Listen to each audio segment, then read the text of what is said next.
going to be rolling some guards, the rear guards of this BMW 318i.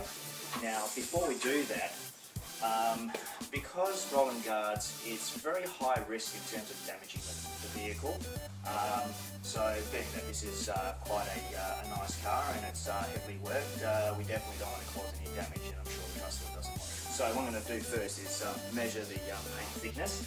Okay, so what we're going to do is just press it on like so. What happens is it gives me a reading, and it's giving me a number of 601.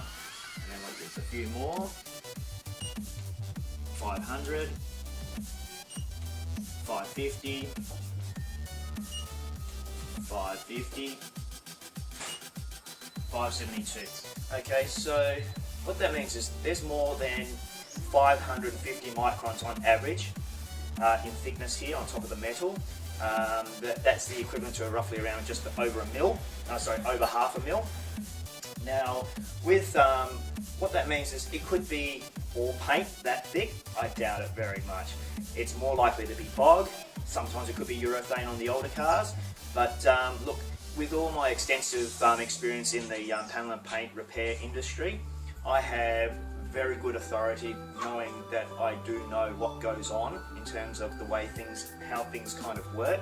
So 99% of the times I'm right when I make an assessment on paint and what's going on behind there. Now, I can't see through that paint, so I've got to use my experience and interpretation of these numbers and then use my visual assessment to work out what's going on.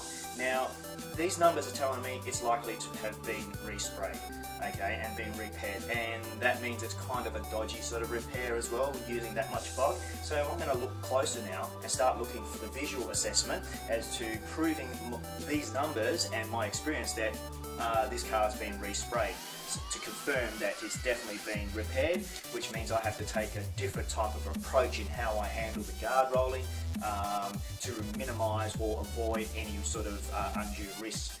So let's hopefully my lovely wife here who's holding the camera can actually get zoom into this orange peel that I'm going to try and show you now.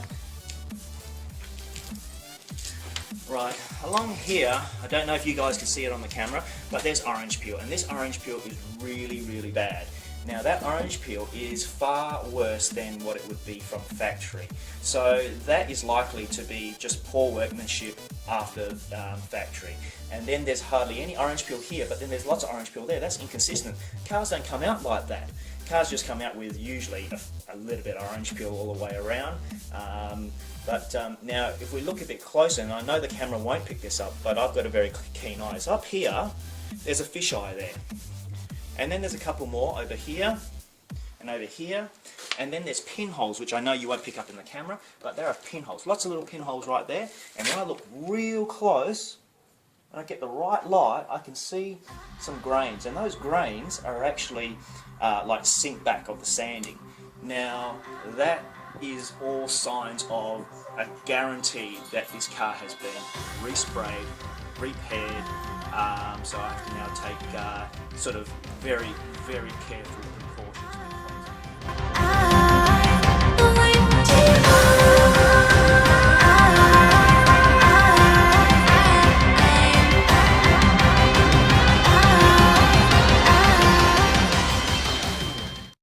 The job is now complete. There's no paint damage to report to the customer. It's absolutely perfect, the best case scenario that I could hope for. And now there's plenty more clearance.